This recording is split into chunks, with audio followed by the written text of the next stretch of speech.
रुक करेंगे इस वक्त की सबसे खास खबर की ओर। तो मैं आपको बता दूं, इस समय मैं मौजूद हूं रामग्राम में, जो बता दूं चौक से सीधे एक जंगल पड़ता है, जहां वहां एक रामग्राम का निर्माण किया गया है। हमारे साथ रामचंद्र बौद्ध जी हैं। सबसे पहले सर आपका बहुत बहुत स्वागत है। धन्यवाद आपको जी।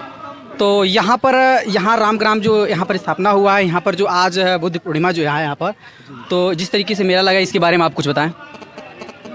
पहले जी आपके चैनल को मैं धन्यवाद करता हूँ, थैंक्स करता हूँ जी कि आपने कम से कम अपना कीमती समय दिया हम लोगों को। मैं सबसे पहले अपना परिचय देना चाहता हूँ। जी जी मैं रामचंद्र बौद्ध, केंद्रीय शिक्षक बौद्धाचार्य, the Buddhist society of India, Bharatiya Bauddh Mahasabha, पूर्वी उत्तर प्रदेश, संस्थापक बाबा साहब डॉक्टर अम्बेडकर बुद्ध विहार, रामपुर बुजुर्ग सदर महाराज जी। ये जो स्थल जहाँ आप खड़े हैं जी ये बहुत ही पावन स्थल है जी जो तथागत गौतम बुद्ध के नाना जी जी जब वो सिद्धार्थ गौतम के रूप में थे, हाँ तो सिद्धार्थ गौतम के नाना जी महाराजा अंजन थे। जी तो महाराजा अंजन जो थे उनकी सुपुत्री थी महामाया प्रजापति गौतमी। जी महामाया के कोख से जी बैसाखी पूर्णिमा के दिन, जी जो जिस रोज हम लोग आज उपस्थित जी। हैं, ये बैसाखी पूर्णिमा का दिन है। जी इसी रोज लुम्बिनी वन में जी सिद्धार्थ गौतम के रूप में पैदा हुए थे। जी जी और सिद्धार्थ गौतम के रूप में पैदा हुए जी 29 साल के उम्र में जी उन्होंने गृह त्याग किया था। जी ये कोल वंश, जी ये कोल वंशों का राजा था, जी कोलियों का राज था, गणराज्य था, जी जी जिन्हें हम आज कुर्मी पटेल कहते हैं। जी तो कुर्मी पटेल के ही उसी वंश से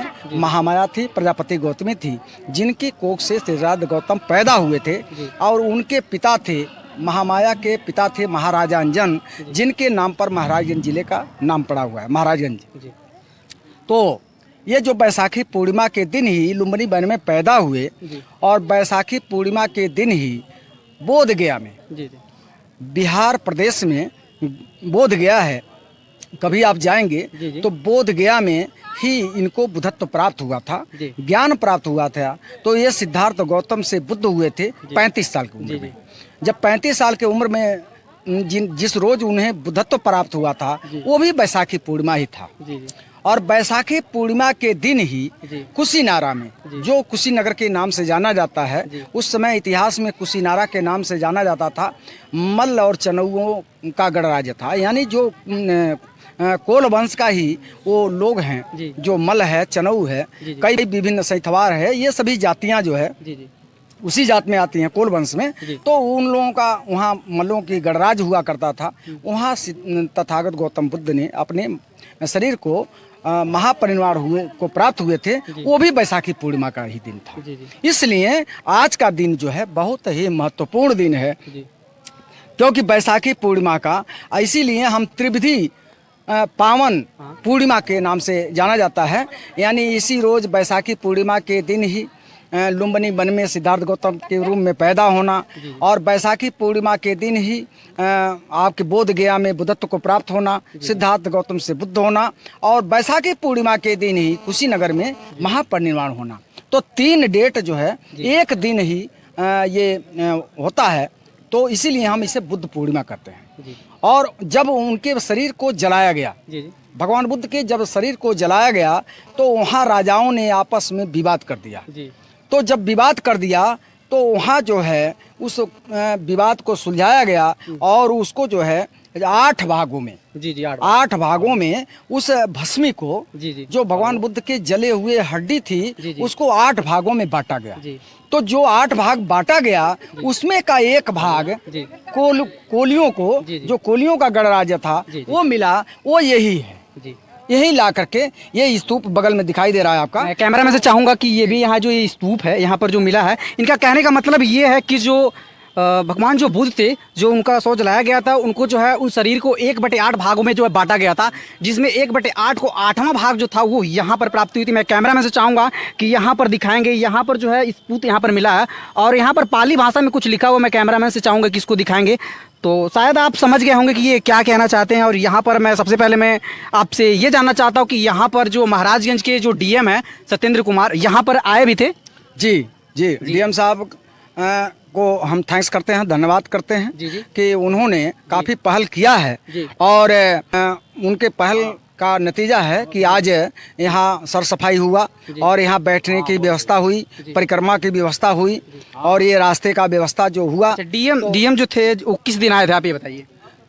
ये आए थे 24 अप्रैल को। 24 अप्रैल को आए। जी, 24 अप्रैल को बाबा साहब की जयंती मनाई गई वहाँ चौक में और वहाँ से बड़ा सा जुलूस बना करके यहाँ लोग आए थे, दर्शन, इस चैत्य का दर्शन तो किए। उस समय जी, जब उस समय डीएम साहब आए थे तो यहाँ पर इसके बारे में जो है पर्यटन स्थल बनाने के बारे में कुछ बात कहे हैं कि आप जी, जी, जी, उन्होंने विकास के लिए सरकार से निवेदन करने के लिए उन्होंने आश्वासन दिया है कि हम सरकार से लिखेंगे कि महाराजगंज में जो देवदा है, रामग्राम है, उसका बौद्ध पर्यटक स्थल के रूप में विकसित किया जा सके। अच्छा, काफी लोग तो ये भी सवाल करेंगे कि जो यहाँ बौद्ध जो स्थल है, जो 8वां स्तूप पाया गया है, यहाँ का जो नाम रखा गया है, जो है रखा गया रामग्राम, तो इसके बारे में कुछ बताएंगे क्या आप?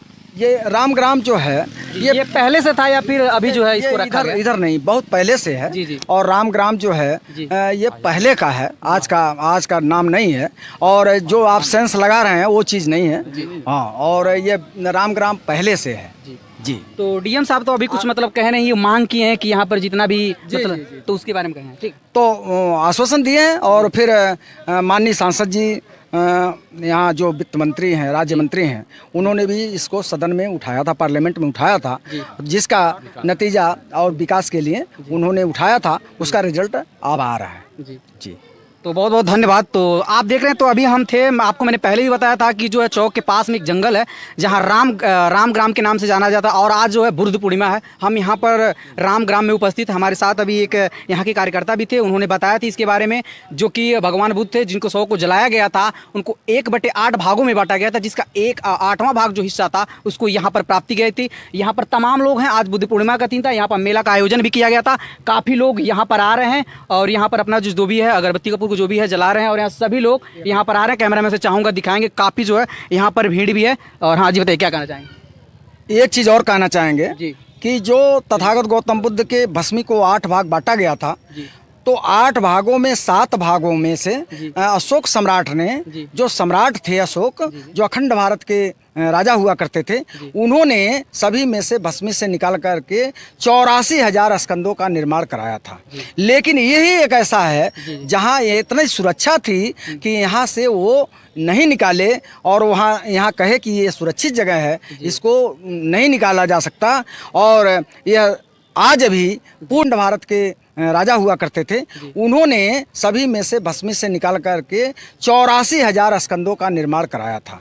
लेकिन यही एक ऐसा है जहाँ ये इतनी सुरक्षा थी कि यहाँ से वो नहीं निकाले और यहाँ कहे कि ये सुरक्षित जगह है, इसको नहीं निकाला जा सकता। और यह आज भी पूर्ण रूप से स्थित है, इसमें कोई बंटवारा नहीं हुआ है। बहुत बहुत धन्यवाद।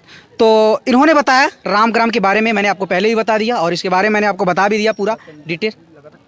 तो पीछे से मैंने देखा, अभी हम जो है मौजूद थे जो कि रामग्राम में, यहाँ जो चौक के धर्मौली के आगे आप आएंगे तो चौक जंगल में जब आएंगे तो रामग्राम, यहाँ जो रास्ते में जब आएंगे तो वहीं जो है यहाँ पंचशील से हर पेड़ पर रास्ते के माध्यम से सजा दिया गया है। काफ़ी लोग, आज जो है बुद्ध पूर्णिमा है और काफ़ी लोग यहाँ पर मेला का आयोजन भी किया गया था, सभी लोग जो है यहाँ पर आ रहे हैं और यहाँ पर जो भी कुछ है, यहाँ पर काफ़ी दुकानें भी लगा गया है यहाँ पर। और उन्होंने अभी जो यहाँ कार्यकर्ता थे उनसे मैं खास बातचीत किया और मैं डीएम साहब सत्येंद्र कुमार जी से मैं आग्रह करता हूँ कि महाराजगंज जिले में काफ़ी लोगों ने बताया कि यहाँ पर जो है महाराजगंज जिले में कहीं पर भी जो है पर्यटन स्थल ऐसा नहीं है। मैं उनसे भी आग्रह करता हूं कि इसको जो है आप देख करके आप इसको जरूर जो है, जिनकी मांग है उसको आप जरूर पूरा करें।